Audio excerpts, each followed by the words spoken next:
Okay, should we go for it? Yes, so thank you all for joining us this afternoon, and we're delighted to be sharing with you the results of our work over the last 2 months, looking at new routeways into the ecology profession, particularly whether people coming from vocational career pathways can help the sector address its capacity crisis. My name is Dr. Alina Congreve. Back in the mists of time, I completed a qualification in ecology, but much more of my work recently has been around education and skills and planning. And Neil, over to you if you'd like to introduce yourself. Thanks, Alina. So my name is Neil Smith. I'm a director at Resources for Change. I'm not an ecologist, but we get involved in a lot of environmental projects in and around natural habitats and what have you. So between the two of us, we brought different perspectives to the research. Okay. And it's been a pleasure to work with both the CIEEM team and the LANTRA team on this project. Yes, indeed. Thank you. So without further ado, we will crack on because, yep, I think most of you have joined and you hopefully have a hot beverage, so cracking onwards.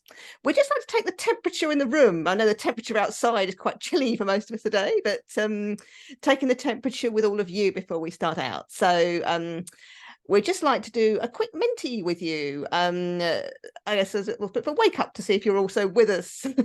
So those who don't know Menti, it's a really quick polling thing. You don't have to download anything. You just go straight to that web link, either on your computer or on your phone, and you put in that code, and that will take you to a couple of quick questions. So any technical issues with that, stick a question in the chat, but hopefully that's straightforward. Thank you. I can see responses coming in already. And we'll revisit this first slide later on to see if there's any movement in your opinions or views. Yes, Neil, you mentioned you've done this recently with another charity you've been working with around behaviour change. So we're interested to see if you change your minds or not at all as a result of what we should be shared with you this lunchtime. So are people, Neil, can you see if many? Yeah, so it's about half the folk have responded so far, and it's going up. So if you want to carry on with the presentation, Alina, then do so. If you could just stick that Menti code in the chat, that would be great, and I'll move on. So we'd like to share with you the results of our work looking at the capacity crisis in the ecology profession. And for many policymakers, there's a really urgent need to have more ecologists to meet many of the goals we have around creating new woodlands, restoring peat bogs to address climate change, which really couldn't be more pressing at the moment with this taking place during the COP. Reducing flooding with nature-based solutions, and how to make our towns and cities greener. So there are many pressing policy reasons why we need to have more ecologists.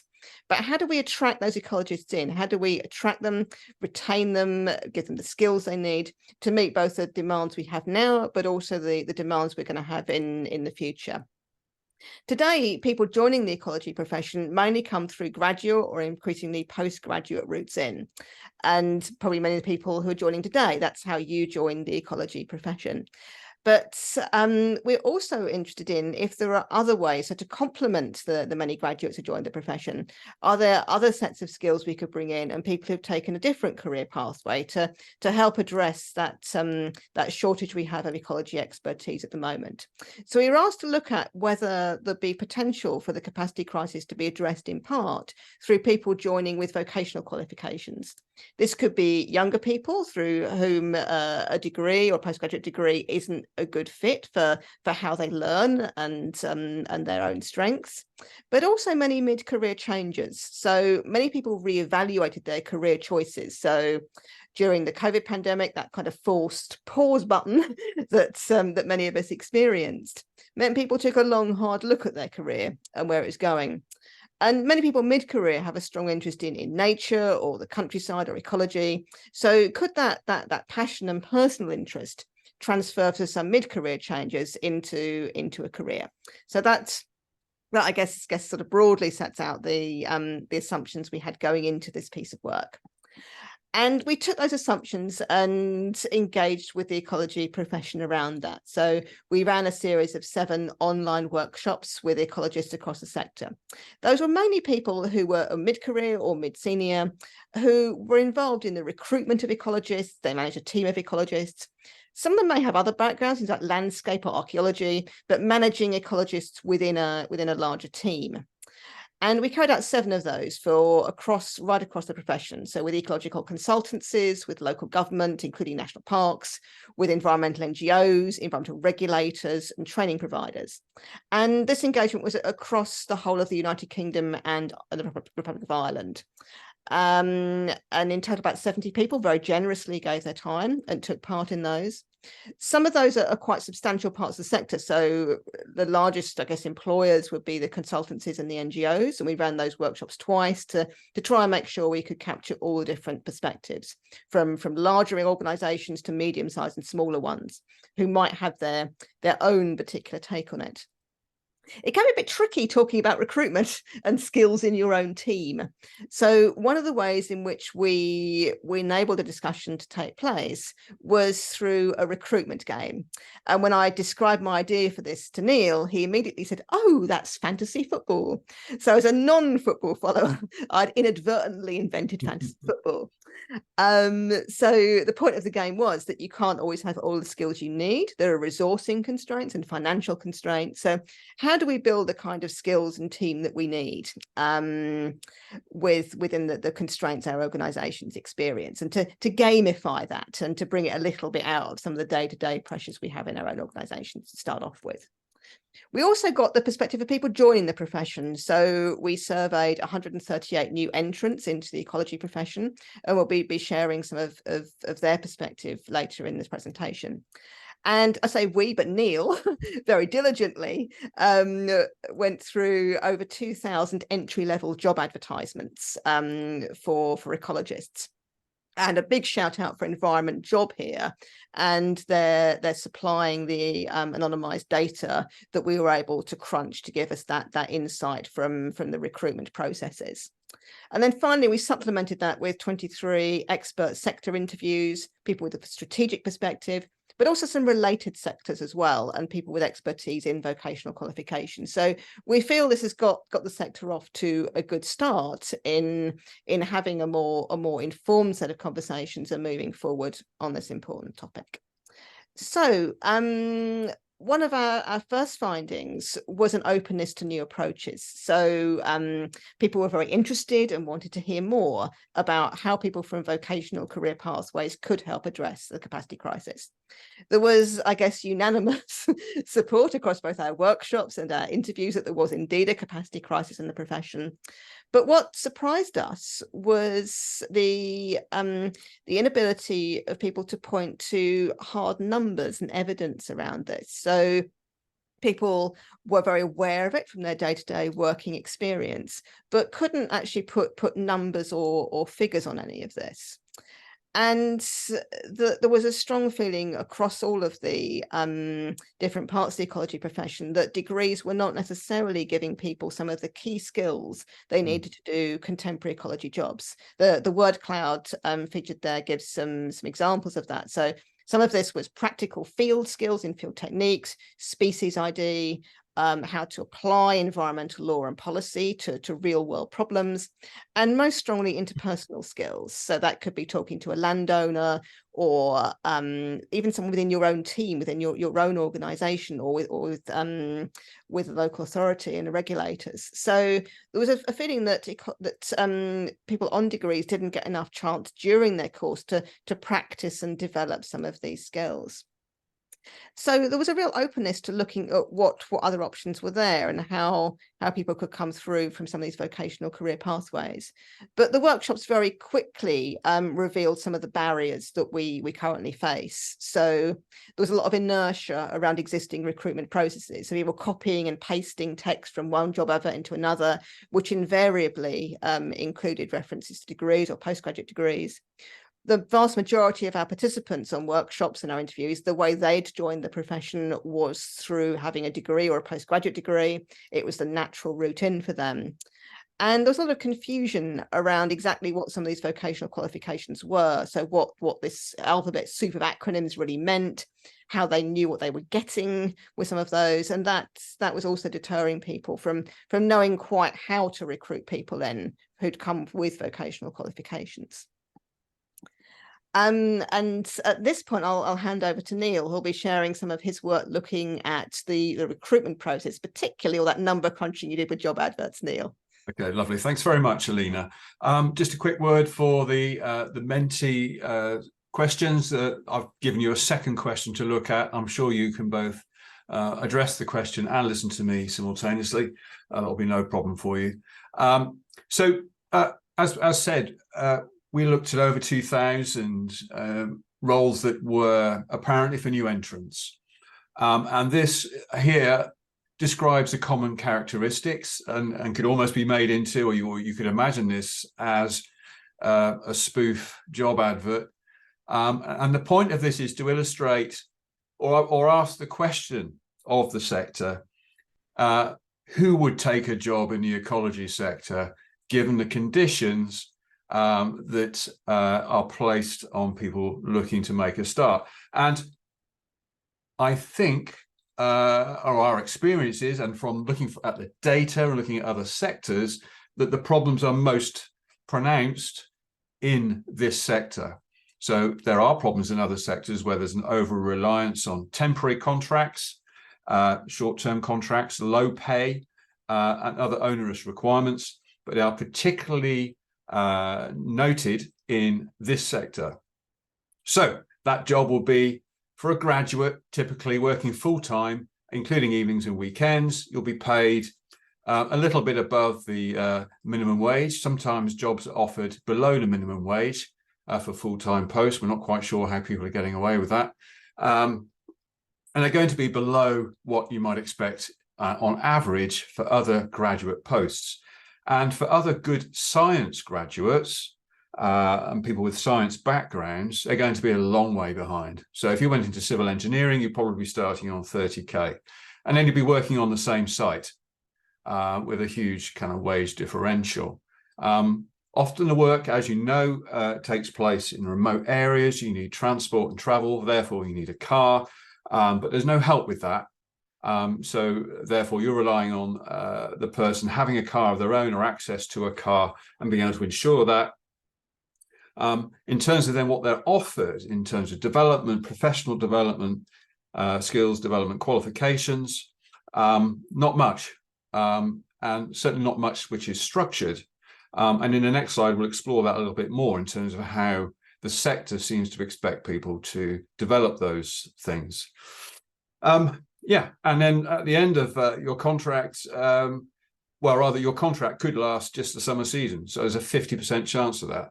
That it would be a rather short post, and then you'll be looking for another job. Now, if you bear in mind that most rental contracts require you to have 12 months of employment ahead of you, what do?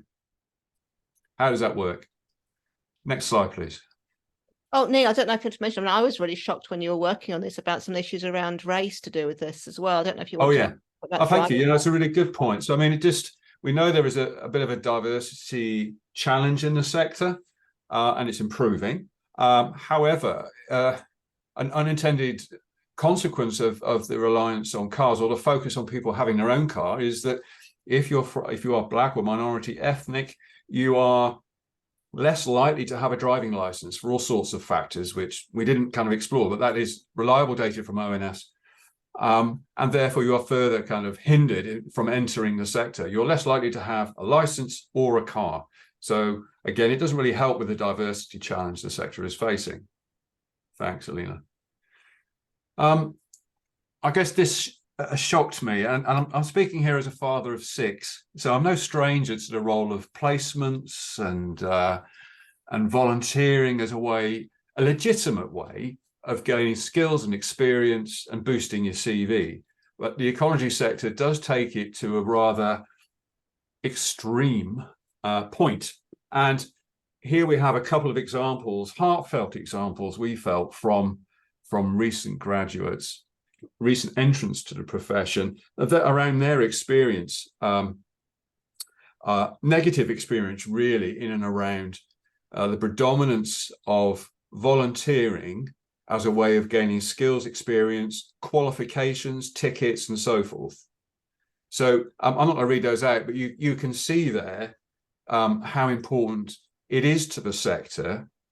And if you look at the graph there, how important it was to securing a role. So it's either quite important, very important, or would not have got the job for 3/4 of those new entrants. So volunteering substantial amounts of time, sometimes for years, in order to secure a post features strongly in the sector. And that was pretty shocking to me, I have to say, given that, again, that does hinder, for example, diversity in relation to people's economic background. I mean, how do you afford to do this? Why would you do this? There are easier ways of gaining and earning a living and doing something sustainable when you need to pay the rent, if nothing else. Is there anything you want to add to that, Alina? I suppose just to echo your points, that was actually quite distressing reading many of those personal testimonies from young ecologists trying to get their first job in the profession. And I suppose it struck me with the workshops, there was a big change in, I guess, in our society between the time when many of those involved in recruitment had gone through university, which would be before university tuition fees, and the experiences of many young people now who are studying, who are not only, I guess, being challenged with the fees, but also maybe significant wage earners, not just for themselves, but also for their families. So there was a big difference in the economic experiences of our new graduates and those involved with their recruitment. Indeed. And we're not saying here that volunteering shouldn't play a role. We're not saying that, or there isn't a role for internships and placements and so forth. But I mean, if you were at the CIEEM conference last week in Liverpool, you'll have heard firsthand testimony from recent entrants to the profession, quite passionate thoughts about this and just how corrosive really it is, and that some may be taking the mickey really with this for all sorts of reasons, complicated reasons, we know. But it is a marked factor, not really helping the capacity crisis in the sector. Okay, I think we've done that one. I think it's over to you again, Alina. Yes, thanks, Neil. And that sort of, I guess, leads us on to looking about how other sectors deal with their capacity crisis. So at the same time as we were working on this research, a very much more public and high profile set of debates was playing out on the national news. So, you know, as you turn off, you switch off for the day, you switch on the news, see what's happening. There was all of the debate around the skills and capacity issues in the healthcare profession. So they were also looking at how we can bring more people into healthcare roles that were previously regarded as graduate roles. So how can vocational qualifications open up pathways into health and social care? One, I mean, as a distinctive feature of the work plan and the strategy to get people into those jobs was that they weren't just looking at new pipelines in. There was as much attention on retaining existing staff. So there's no point just bringing new people into the top, adding more people from vocational pathways if you have a leaking bucket. So if people are leaving those jobs after a year or 18 months, or even if they're not even qualifying, but not actually taking up those roles because they face a significant number of barriers. So staff retention gets the same amount of attention and profile as training. And then there was also in that NHS workforce and skills plan a big attention on reforming. So how could existing teams and job roles be changed? Particularly looking at new ways of organising, but also new technologies. So rather than people making notes when they're with a patient, then going back to the office and typing up all those notes, how could technologies and scanning equipment and new kinds of techniques and ways of doing things be improving the efficiency of teams so they can spend more time on really high quality work and that time with patients? And that the sector had been particularly effective in lobbying and putting their case for not just generic vocational qualifications in science, but the need for the sector to have very specific qualifications at a vocational level, and that they'd lobbied and put their case effectively for why those qualifications were needed. So that debate playing out in parallel to our work was an interesting counterpoint. Moving perhaps a bit more closely across to the ecology sector, we were pleased to hear the experiences of people working in forestry and how they'd addressed their skills and capacity crisis. So you'll see from the SNAP diagram, they looked really carefully at what skills you need at different levels and map those on to the activities that people in forestry are doing, so that you need a kind of stepped option there, both to have roles at different levels. So you have people actually doing the work on the trees, that level 2 and 3 arborist and forest craftsperson, someone managing that team on the field who I guess who knows about the ecology on site and can manage a small team. And then you have your professional forester at level 6, who can be aware of more strategic issues with land ownership and say climate change. But the people working at level 2 and 3, they still know like why they're doing what they're doing. They're not just chopping trees down. And there is the stepped potential there for them to potentially progress their career without any big gulfs or jumps. So that how they can move up through those different levels. So we were particularly impressed by what's happening in forestry, and the really clear ask that the forestry sector had meant they were able to leverage in significant amounts of funding. So they were able to articulate what it was they needed, the numbers of people with different forestry skills they needed, the qualifications needed support, and leverage in additional money as a result of that from government. So those are perhaps two interesting counterpoints to think about in relation to ecology. And that led us to then think with the ecology sector about what skills it is we need and what we're looking for.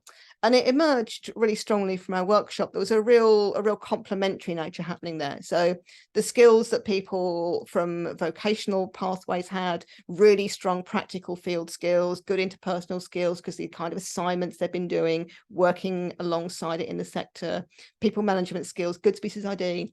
Those really, I guess, covered some of the areas where people coming from degrees are perhaps not so strong. And similarly, people from vocational pathways are not necessarily particularly strong at things like some of the statistical data analysis or report writing or knowing about ecological systems. So we started to think about how we could perhaps change or adjust some of the ways of working some of our teams so that we had more mixed teams that drew in both of those sets of skills. And that led us to the idea of an ecologist technician. So it's already a thing within environmental science, but could it be more focused around ecology? So just testing out with you really the way in which this might work. So in terms of the field work, most organisations have got policies around lone working. So a graduate ecologist and an ecologist technician both go on and do the field work together. And the ecologist technician is really adding value here through their strong survey techniques and species ID skills. You get back to the office and then the graduate takes the lead in terms of the report writing and the data analysis. But in the near future, we might see a bigger role for AI in the actual mechanics of the report writing. And we even saw some examples of those at the CIEEM conference last week. So you're not spending days formatting Appendix J. Some of the technology is doing that for you. So that then leaves the graduate perhaps a bit freer to do some of the analysis and thinking about what the implications of that are. And the ecologist technician can get back on and out in the field. And then the added benefit from this is if the report recommends, say, habitat management interventions or improvements, then the ecologist technician might bring a really strong skill set in knowing about habitat management. So rather than employing another organisation to do that, you already have that skills within your team. So for consultancies, that might open up perhaps new opportunities in terms of being able to work with a client through more different stages of the project. So we're putting that one out there as one of the options. The other option that we'd like to share with you are skills boot camps. So these are proved very successful in other sectors where they thought they needed graduates, they couldn't find graduates, and wanted to look new ways of bringing in what they thought were graduate level skills, but with just not enough graduates to fill roles. So the example featured there, New Futures Employment Academy, was able to successfully take people through the bootcamp experience, and at the end of it they were able to step directly into roles that were previously advertised as being for graduates. The evaluation and the reviews of skills bootcamps have shown they've performed particularly well at attracting diverse participants in. So in terms of gender, in terms of ethnicity, not something the IT sector has traditionally been particularly good at, but these bootcamps have really managed to achieve it. The people going into it perhaps have got things in common with ecologists. So they might have had a hobby or a personal interest in IT, but no qualifications beforehand. A bit similar to perhaps some mid-career changers who might be a ward on a local nature reserve or into the local bird club, but they're now, this perhaps gives them a route in through which they could turn that passion and interest into a career. We also liked the way that boot camps were really accessible to SMEs. So there are many, both NGOs, small NGOs, small consultancies. It wouldn't be realistic for them to run their own graduate programs. But with this, it's a way in which if they've got 1 or 2 vacancies, they can collaborate with a boot camp and find people to fill their particular skills gap. And we were also attracted to it by the way in which in fast moving fields, so things like the Internet of Things, don't ask me what the Internet of Things is, but it's a thing, that they were able to change the curriculum and the content of the course every year to keep up with those changes in technology. And that we would likely get a good reception to that because green jobs are one of the priority areas. So if the sector did come forward with a good offer around boot camps, it'd be very likely to secure funding. And that funding isn't in some of the quite specific bands that we see in other areas. It's a lot of flexibility. So if you can put a good case for why you need a certain amount of funding, why you need a small group, why you need to go on site, why you need money to do that, then there's a receptive structure within which you can work. And okay, back over to you, Neil, to talk about where the sector goes and what the plan is. Thanks, Alina. One of the lengthier recommendations we made refers back to a point Alina made early in the presentation, that the sector can't really quantify the ask.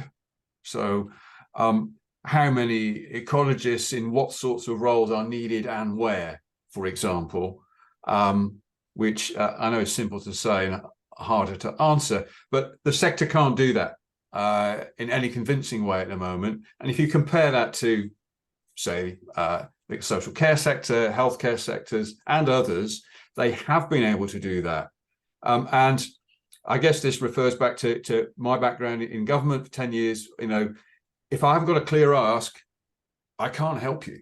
So how do you get what you need, the support you need from government and others, education institutions and the like? Well, you need to know what you want. That's step one. And we lay out in some detail what that could look like and what sorts of things, sorts of questions you need to have some answers for. Not least, as I say, quantifying the issue and then having some sort of outline plan that you can take to those who've got the money, in effect, to help you implement that and address, at least in part, start to address the capacity issues that the sector has. We're short of time, so I won't dwell on this any further. Let's move on to the next slide, please. Right. Have we skipped a slide? No. No. Okay.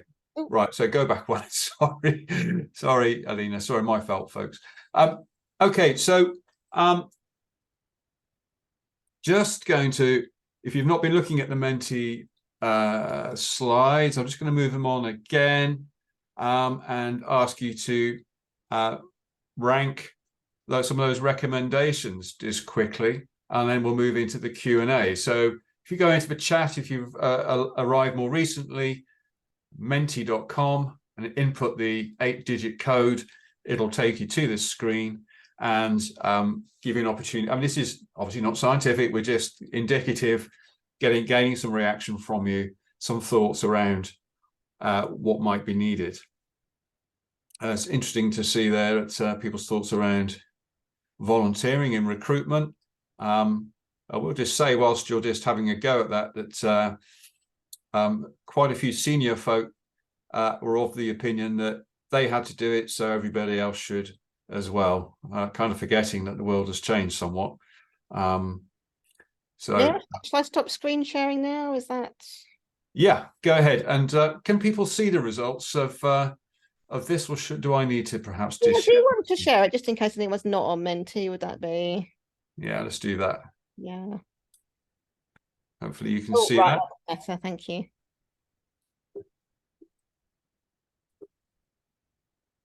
So just a response there to the various recommendations we've made. Okay.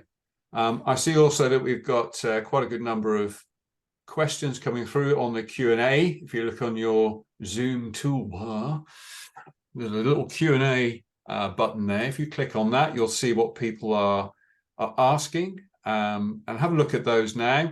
I believe that if you click the thumb, you can upvote a question. So We might not get through all of them. So if there are ones you no. particularly want answered, then this is your chance to upvote the ones you'd like us to deal with first. Yeah, indeed.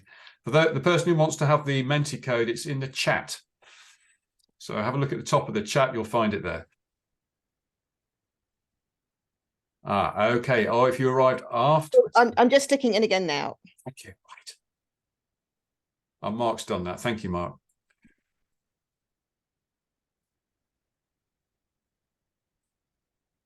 Okay. So have a look at those questions now. And Alina, do you see anything here that takes your fancy? You want to have a go at least get us started while some people we should are... make a start, shouldn't we? I've got too much going on here. Right. Oh, I can see one with 7. Shall we go with that one first? Yeah. So, a question from Maria. The need to volunteer first before getting a job in the ecology sector has been a long-term issue for 30 years or more. Jobs were seen as desirable, almost a hobby, a luxury to work in. We finally realised the importance of ecological work and need people from all backgrounds. As this webinar highlights, the culture needs to change to reflect reality.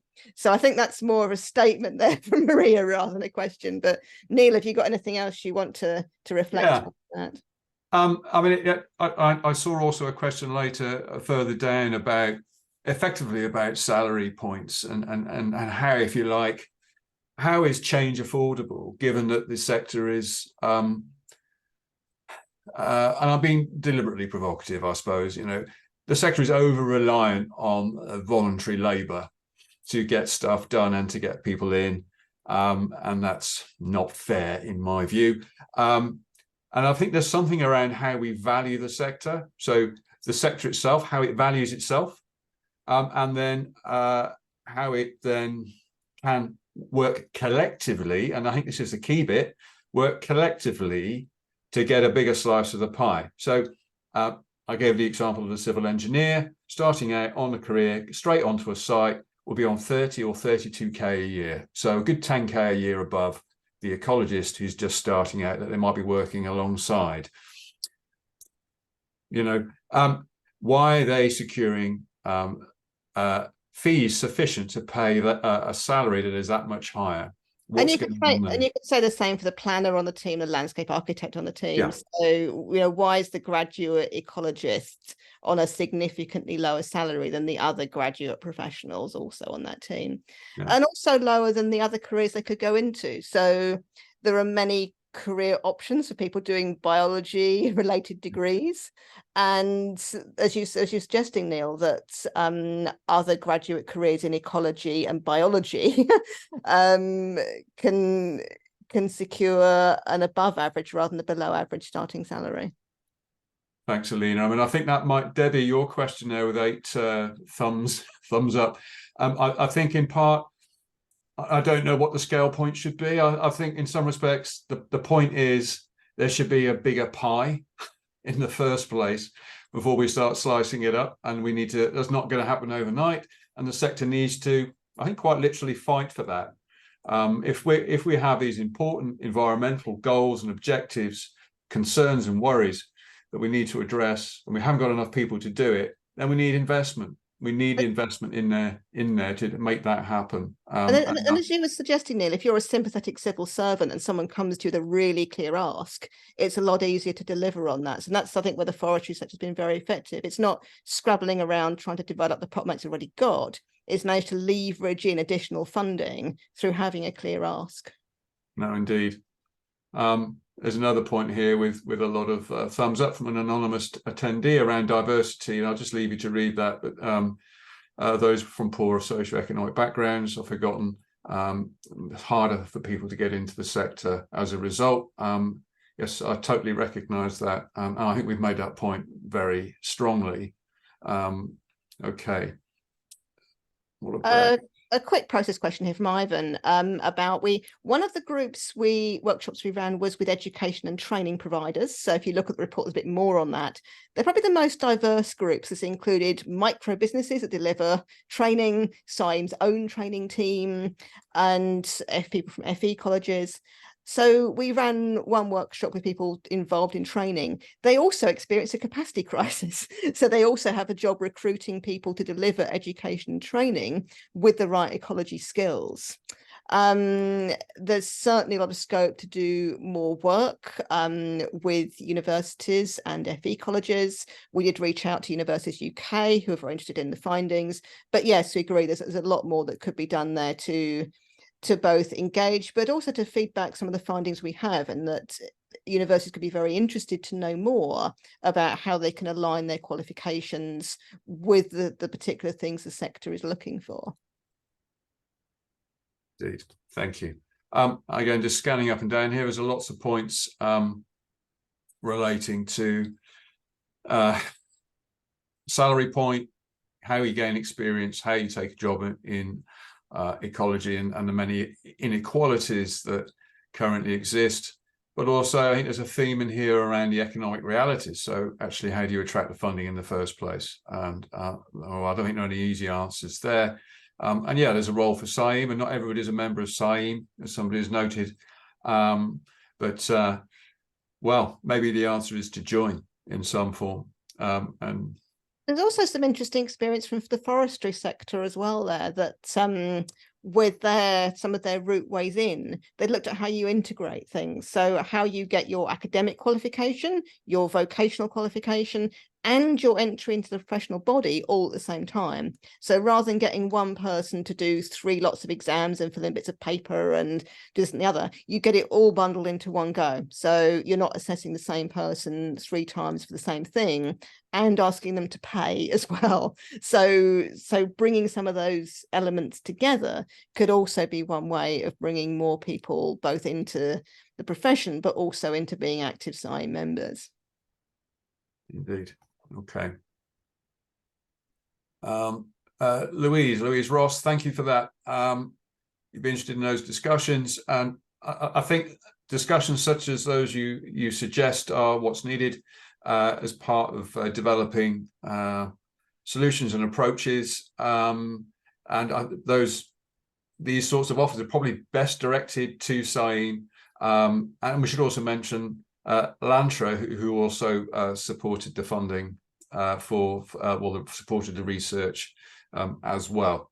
So please do work through them if you have those connections. Graham, just below there, have you thought about conversion pathways from other related degrees such as geography, and planning, where there are many similar skills? Alina, are you perhaps best placed to answer that? Yes, yeah, I think so. So I think there's a thing about, it's not just ecologists that need ecology skills. Other people also need ecology skills as well, whether that's planners or foresters or landscape architects. So there's a thing there about other related professions needing some ecology skills. So with biodiversity net gain, we'll never have enough ecologists. We need planners to have some ecology. And I think there are roles for organisations like Lantra and other training providers to think about how they upskill ecology among other professions. But yes, we do also need to look at pathways in. So with any new qualification we set up, it's how do people join into that, and then what are the progression routes afterwards. So hope that answered that question, but if not, yeah. Thanks. I mean, thanks, Alina. Graham, I'm also reminded of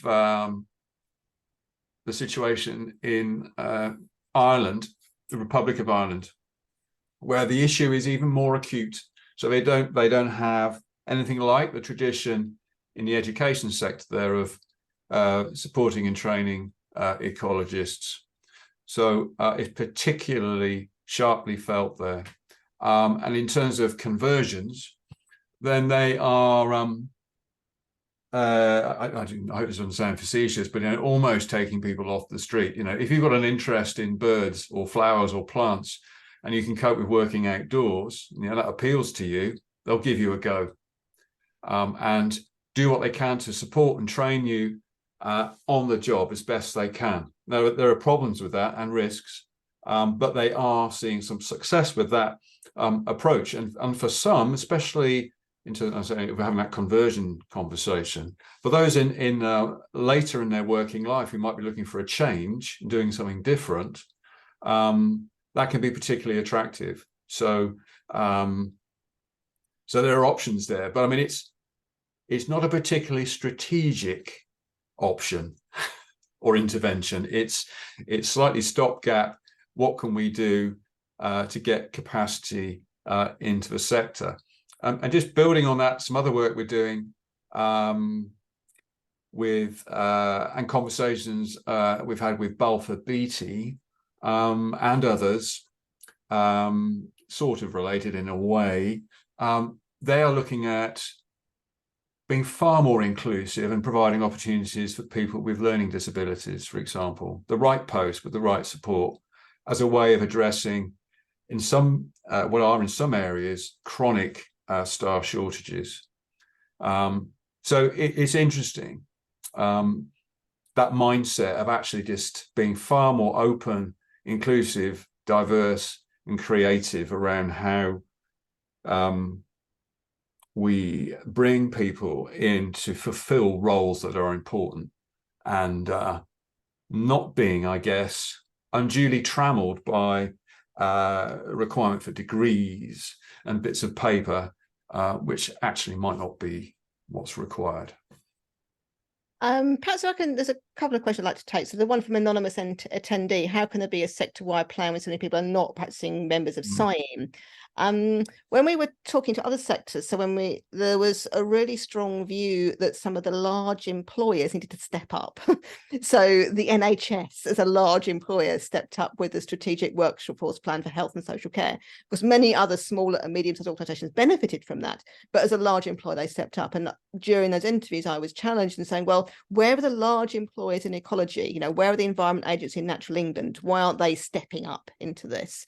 So yes, there's an important role for CIEEM, but there is also an important role for other large employers to step up and take their responsibilities within the sector around strategic workforce planning, rather than relying on other organisations to do that on their behalf and then taking their staff.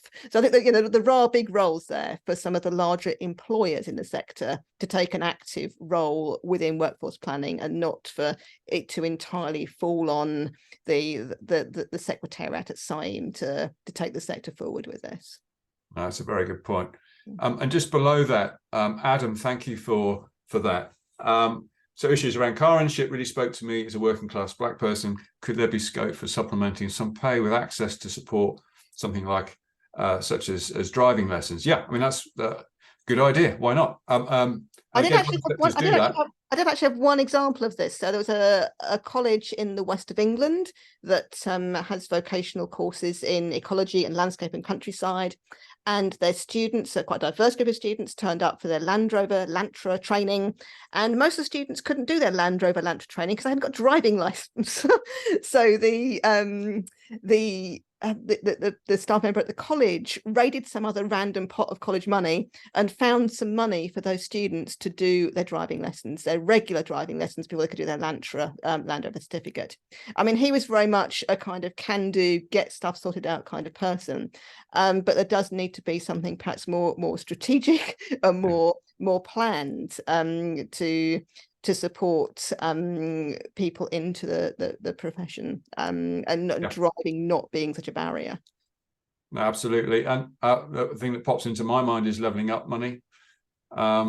So, and there could be opportunities there for training providers, education institutes, institutions, employers and so forth to access funding to support employment into the sector, especially in areas which need support in that regard.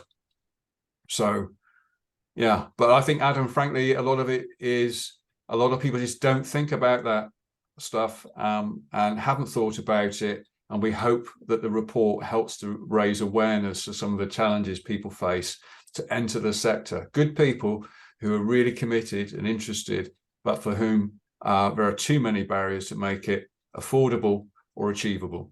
And that's a shame. Just looking through our questions again, one there from David. He's just finished an integrated master's in ecology conservation, but can't leave his current full-time job to take a low-level entry ecology job. And that's perhaps where the sector needs to take a long, hard look at itself.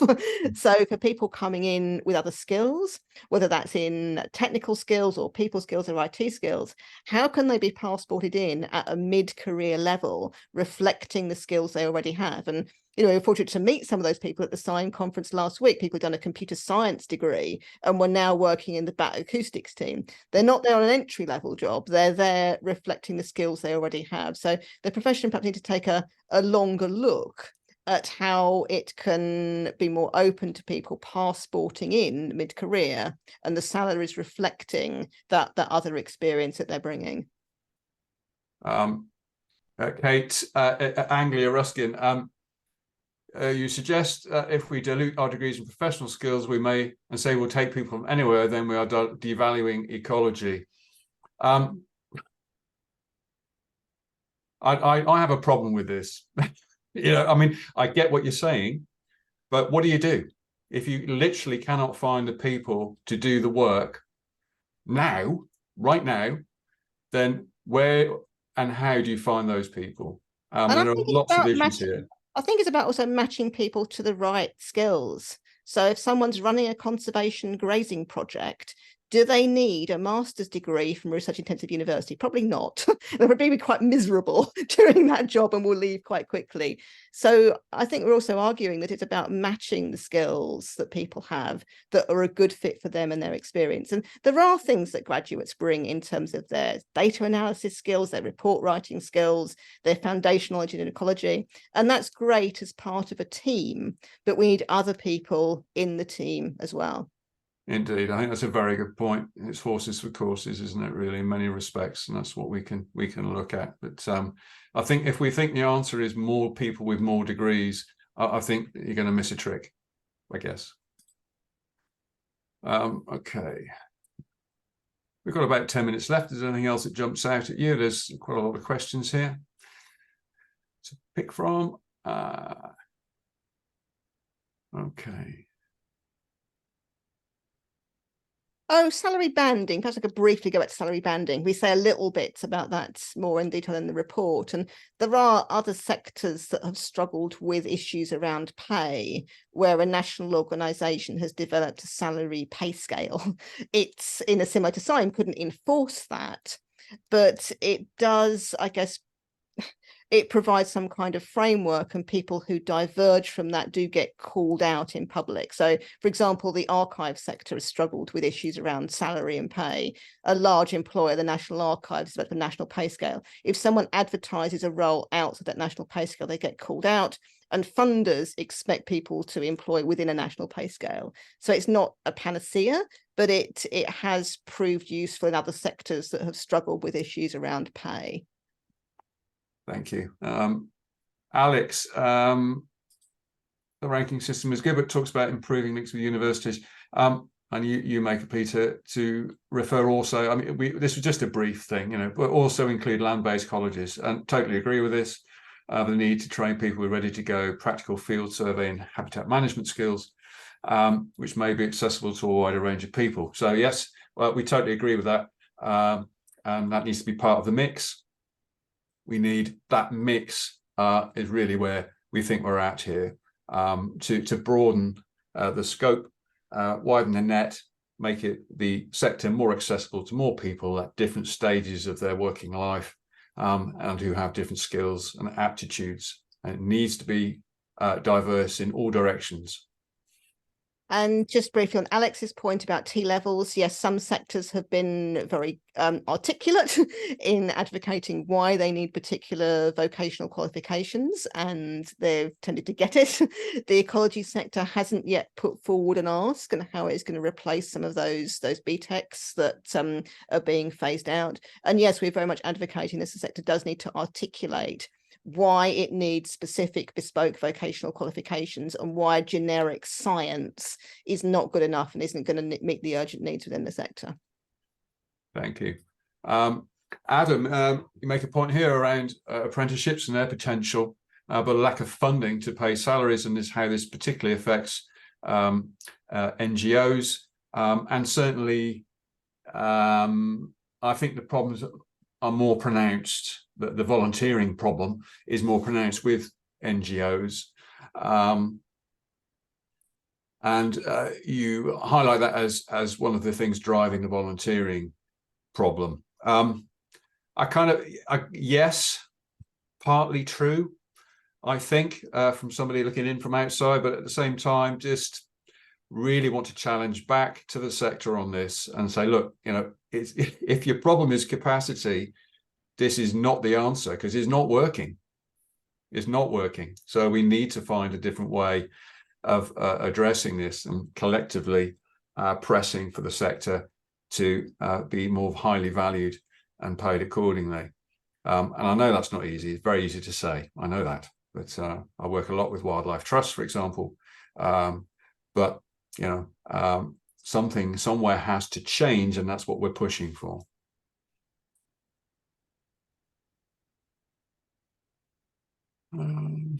Okay. We've got about 5 minutes left or so. Yes, time has flown past. I mean, as you probably gathered, we're both very passionate and very engaged with this topic. We'd be very happy to hear from you. So if there are things that resonate with you, or you want to follow up on it, if there are things, having read the report, you like to know more about, we're really happy for you to message us on LinkedIn and to get in touch with us if there are things that you'd like to connect with us around this piece of work. Neil, any final words from you before we wrap up? No, I don't think so. We can. You've seen what you think is needed here in terms of the Menti questions, which are just indicative, really. So yeah, the need for a plan. Always good to have a plan, and the need to reform recruitment and volunteering. And just on that recruitment stuff, some very simple things can be done right from the start. So the way you word job adverts. We hope that CIEEM and Lantra and others can work together to just perhaps help model some wording that the sector can use that moves things out of the 1980s and into the 2020s. So, okay. Can we just revisit these questions again? So if you've not already used the Menti slide, go to menti.com. The code there is at the top, 817108881, and we'll just see if there's any particular change. We're curious now if you've changed your minds as a result of sharing our work with you and hearing from others and their points and discussions.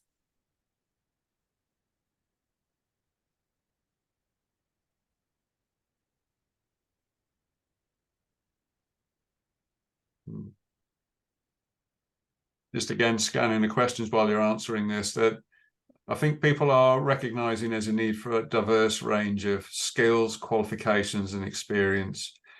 And that, yeah, there's very much a role for those stronger degree and master's roles, but also for other roles which are more vocationally focused. I'm using it as shorthand for a whole range of other things. And if you want to read the report, then it's on the CIEEM website. It's not behind a membership wall or anything. I think it's just there. You can look for our LinkedIn profiles and you'll find a link to the report that way as well. Yeah.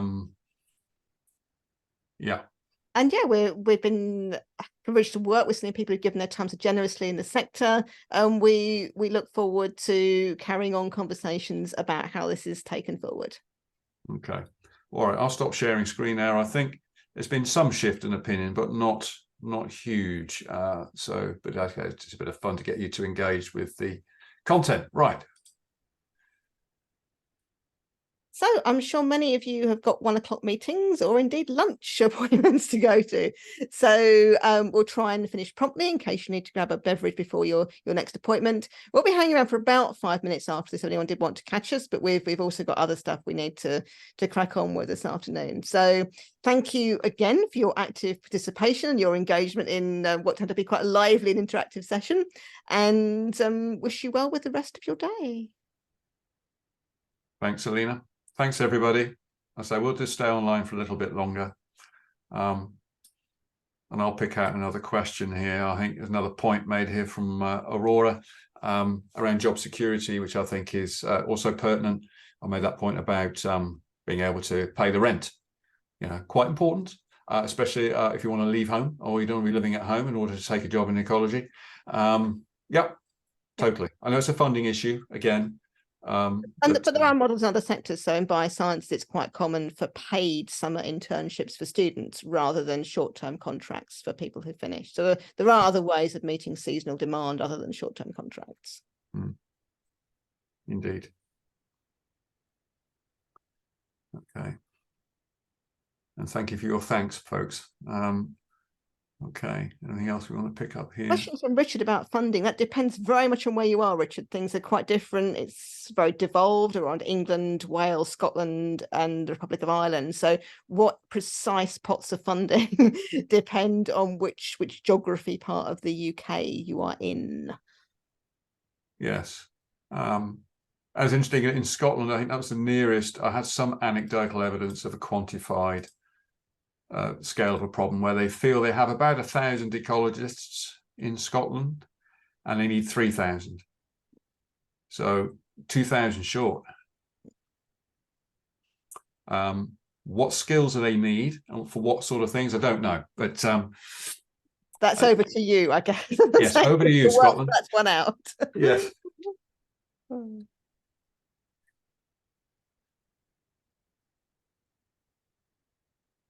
So yeah, Angus, your point there, might it help to profile skill sets needed for different roles in different contexts, matching the relevant competencies in the same framework to these profiles? Sounds sensible to me. Yeah.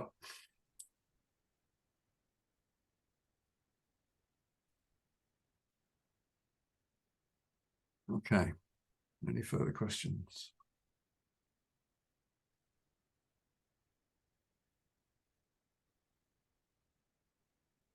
Anything else you want to pick out, Alina? We've got 23 people left. I don't know if anyone's got a burning desire to be unmuted and to say anything. If anyone has, do put your hand up and Christy can unmute you. Yeah, it looks like Simon's got his hand up, so I'll just allow Simon to talk. Yep. Hi, Simon. You need to be unmuted.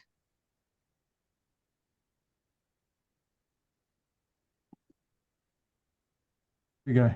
Excellent. Hi there.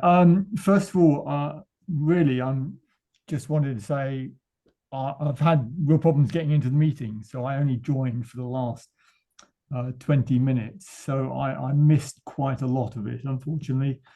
But from your little poll there, I guess you're looking at different ways of getting people into the sector. We've just recruited 3 new ecologists. We've recruited at assistant role. We have found it particularly difficult to find people with a level of background knowledge in terms of practical skills. We find lots of graduates. Almost none of them know anything about botany, which is the main killer, really. So our pathway has been to find people that we think are clever and bright. Essentially, primarily, we want people with a science background because we want an analytical mindset and an ability to interpret complicated documents because we are on the county side, so they are assessing other people's reports. And we are then putting the legwork in ourselves to take them out on field trips and spending the money on external providers to upskill them on the more natural history basis part of the their job, which is an essential aspect. But that's the way that we're dealing with it at the moment. Yeah. Thanks for sharing that, Simon, and sorry to hear you had technical issues at the start. There was a recording done, so you can go back and revisit that. And also, you mentioned a copy of the reports there. And your experience, I think, is very typical of some of the better practice that we're seeing at the moment of taking people on, of doing in-house training and external training courses where needed. And that's certainly the best many of us can do at the moment without more strategic interventions in place. So yeah, thanks for sharing that, Simon. I think, Alex, should we allow you to talk? Yeah. Hi, can you hear me? Yes, you're good. Yep. Hi. Yeah, I just wanted to emphasize, it seems people are crying out for bright, capable people with field skills, and I'm churning out bright, capable people with field skills who struggle to get an interview because they don't have a degree. For instance, it's a requirement on our syllabus to teach habitat survey techniques. So I've taught them the latest UK HABs, for example, which is what they're using in industry. And I've got the time to spend refining species identification day in, day out. So they can leave and tell you every native tree in English and Latin and wildflowers and what have you without the slightest issue. But because they don't have a degree, they're excluded by the job advert, and two, they're excluded because they feel they're in the wrong place because they don't have a degree. So if there's any scope for existing consultancies to also advertise to colleges that they're looking for somebody, because we also have a requirement for a 2-year part-time work placement. So everybody would win if ecology companies saw FE colleges as a source of human resources, basically.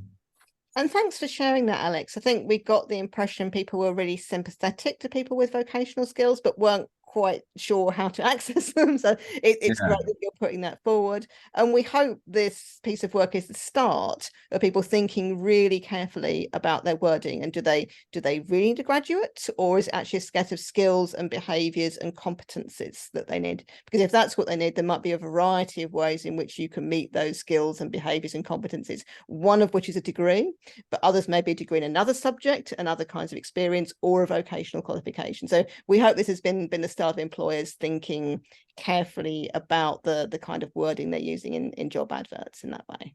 Brilliant. All right. Thank you very much. Cheers. Thanks, Alex. Thanks for coming. Bye. Thanks. Could I quickly ask Alex just to send me details of the course he's talking about? Absolutely. I'd be more than welcome to. Where do I find your contact details? So simon.richards1@hertfordshire.gov.uk. Hang on. Can you write it in the chat? Hang on, Simon. Yeah, if you could write it in the chat, I will copy and paste it. And then He just loves some matchmaking. Something tangible has come out. There we go. Excellent. There's another.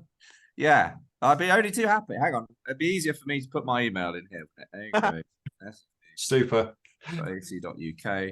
There you go. Anybody who wants people for a placement in the Leicestershire area, yeah, please get in touch. Or the East Midlands.